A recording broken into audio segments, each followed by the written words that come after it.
اعوذ باللہ من الشیطان اللعین الرجیم بسم اللہ الرحمن الرحیم وبہ نستعین وهو خیر ناصر ومعین اما بعد فقد قال الرحمن فی کتاب الفرقان وقولہ الحق وهو اصدق الصادقین بسم اللہ الرحمن الرحیم الم یجدک یتیما فآوی. درود بھیجے گا محمد وآل محمد. کافی تاخیر ہو چکی ہے، میں آپ کو زیادہ زحمت نہیں دوں گا، انتہائی اختصار کے ساتھ، اور میں نے گھڑی پر ٹائم لگا دی ہے، انتہائی عجلت کے ساتھ چند پوائنٹس آپ کی خدمت میں عرض کرنے ہیں. ماشاءاللہ جشن تو بہت خوب ہوا، سب پڑھنے والوں نے خوب پڑھا، اچھا پڑھا، اور ماشاءاللہ دل کھول کر پڑھا. خداوند متعال قبول فرمائے، سب کی توفیقات کو متعالی فرمائے، اور اردو فاؤنڈیشن کے پلیٹ فارم سے اس عظیم الشان جشن کا جس کا انعقاد کیا گیا، ماشاءاللہ بہت اعلیٰ پروگرام رہا. خداوند متعال سب کو اجر جزیل عطا فرمائے، ڈاکٹر صاحب کی توفیقات متعالی ہوں، اور اردو فاؤنڈیشن کے معاونین کو خدا اجر جزیل عطا فرمائے. میں نے آپ کی خدمت میں قرآن حکیم کی ایک آیہ مجیدہ، آیہ شریفہ تلاوت کی ہے، جس میں اللہ سبحانہ و تعالیٰ اپنے حبیب کو خطاب کر کے یہ فرماتا ہے، الم یجد کا یتیما فآوا. اے حبیب وہ وقت یاد کرو کہ جب آپ یتیم تھے اور ہم نے آپ کو پناہ دی ہے. یہ قرآن حکیم کا ارشاد اپنے حبیب کے لیے کہ ہم نے آپ کو پناہ دی ہے. حالانکہ سب جانتے ہیں کہ وہ پناہ حضرت ابو طالب علیہ الصلاۃ والسلام نے دی تھی. تو جو کام اللہ سبحانہ و تعالی اپنے ذمے لے رہا ہے، اللہ کبھی کسی کافر یا مشرک کے کام کو اپنی طرف نسبت نہیں دیتا. یقیناً حضرت ابو طالب کا مقام و مرتبہ اس عظمت اور بلندی پر تھا کہ خداوند متعال نے کہا کہ یہ پناہ ابو طالب نے نہیں دی بلکہ یہ پناہ ہم نے دی ہے. تو حضرت ابو طالب کی عزت اور عظمت اور شرف کا اندازہ اسی بات سے لگا لیجئے کہ جن کے کام کو اللہ اپنی طرف نسبت دے رہا ہے. اب لوگ کہتے ہیں، جو سب سے بنیادی ایک نقطہ ہر زمانے میں اس پر گفتگو ہوتی رہی، ہر زمانے میں یہ زیر بحث رہا کہ حضرت ابو طالب کا ایمان تھا یا نہیں تھا. بڑے بڑے لوگوں نے اس پر بہت کتابیں بھی لکھی، کچھ نے اس کے حق میں گفتگو کی، کچھ نے اس کے خلاف گفتگو کی کہ ہاں ان کا ایمان تھا یا نہیں تھا. میں کہتا ہوں ایک سمپل سا ٹیسٹ ہے، ایک جملے میں بات ختم ہو جاتی ہے کہ حضرت ابو طالب کہاں کھڑے تھے.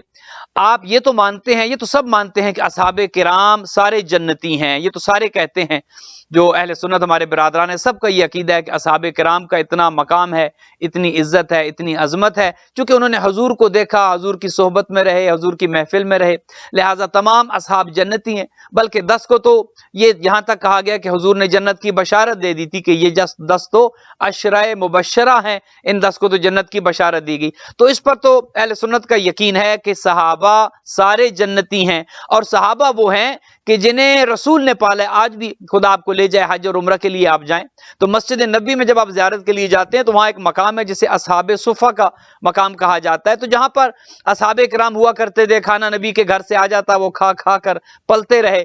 تو جنہیں رسول پالے وہ تو جنت جائیں گے، اور جو رسول کو پالے اس کے بارے میں کہتے ہیں جی کہ وہ جنت جائیں گے یا نہیں جائیں گے، یا وہ ایمان پر تھے یا نہیں تھے. ایک بنیادی اصول ہے کہ کچھ وہ ہیں کہ جنہیں رسول نے پالا، اور کچھ وہ ہیں کہ جنہیں رسول نے پالا. آپ جب مقابلہ کرواتے ہیں تو آپ دیکھیے کہ اغیار کی خدمات دین کے لیے کیا ہیں. 2 بچے ابو سفیان نے پالے، اور 2 ہی بچے حضرت ابو طالب علیہ الصلوۃ والسلام نے پالے. جنہیں ابو سفیان نے پالا وہ ایک معاویہ بنا، ایک یزید بنا، اور جنہیں حضرت ابو طالب نے پالا وہ ایک اللہ کا نبی بنا اور ایک ولی اللہ بنا. تو یہ دیکھیے کہ ابو سفیان اور حضرت ابو طالب علیہ الصلوۃ والسلام کی دین کے لیے خدمات کیا ہیں.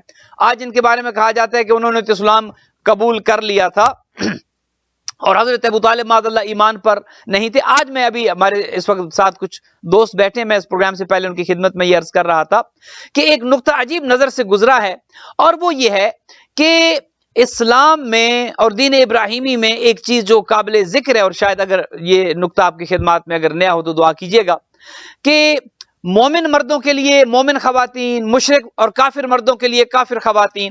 اس بات تو سب کو یقین ہے کہ کوئی مسلمان یا مومنہ عورت کسی کافر یا مشرک سے نکاح نہیں کر سکتی. اور قرآن نے بھی اس بات کو سورہ مبارکہ نور میں واضح کیا ہے کہ الخبیثات للخبیثین والخبیثون للخبیثات، کہ خبیث مرد خبیث عورتوں کے لیے، خبیث عورتیں خبیث مردوں کے لیے، والطیبات للطیبین والطیبون للطیبات، پاک و پاکیزہ مرد پاک و پاکیزہ عورتوں کے لیے، اور پاک و پاکیزہ عورتیں پاک و پاکیزہ مردوں کے لیے، یہ تو قرآن نے بھی یہ فیصلہ کر دیا ہے۔ تو کوئی مومنہ عورت، کوئی اسلام پر موجود عورت کسی کافر یا مشرک سے نکاح نہیں کرتی، تو کس طرح ممکن ہے حضرت ابو طالب کی ایمان پر شک کرنے والوں میں سے کسی نے بھی حضرت فاطمہ بنت اسد سلام اللہ علیہ کے نہ اسلام پر شک کیا ہے نہ ایمان پر شک کیا، اس بی بی کو کہ جسے پیغمبر اکرم نے اپنی مادر گرامی کہا ہو، جن کی قبر میں حضور لیٹے ہوں، ان کے نہ ایمان پر کسی کو شک ہے نہ اسلام پر کسی کو شک ہے۔ تو اگر وہ مومنہ تھیں، بی بی فاطمہ بنت اسد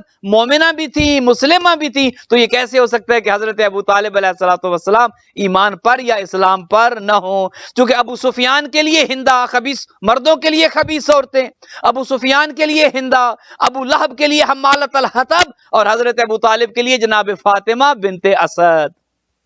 تو خبیث مردوں کے لیے خبیث عورتیں ہیں، اور پاک و پاکیزہ مردوں کے لیے حضرت ابو طالب کی ایمان اور اسلام پر ایک اور دلیل یہ ہے کہ حضرت فاطمہ بنت اسد سلام اللہ علیہا سے آپ کا نکاح ہوا۔ کسی نے یہی سوال کیا تھا حضرت امام محمد باقر علیہ السلام سے، حضرت ابو طالب کے ایمان کے بارے میں پوچھا گیا تو امام نے کہا کہ اگر پوری کائنات کا ایمان ترازو کے ایک پلڑے میں رکھ دیا جائے اور فقط حضرت ابو طالب علیہ السلام کا ایمان ترازو کے دوسرے پلڑے میں رکھ دیا جائے تو وہ پلڑا کہ جس میں ایمان ابو طالب ہوگا وہ جھکتا ہوا نظر آئے گا، اس کا وزن زیادہ ہوگا۔ تو حضرت ابو طالب علیہ السلام اس ایمان کی منزل پر ہے، اس ایمان کے مرتبے پر ہیں۔ آج کوئی ایمان ابو طالب کو مانے تو ان کے ایمان میں نہ اضافہ ہوتا ہے نہ کمی ہوتی ہے، اور اگر کوئی نہ مانے تو ان کی صحت پر کوئی اثر نہیں پڑتا، چونکہ حضرت ابو طالب ہوئے کہ اسلام کا سب سے پہلا جلسہ حضرت ابو طالب کے گھر میں ہوا ہے کہ جس میں 40 لوگوں کو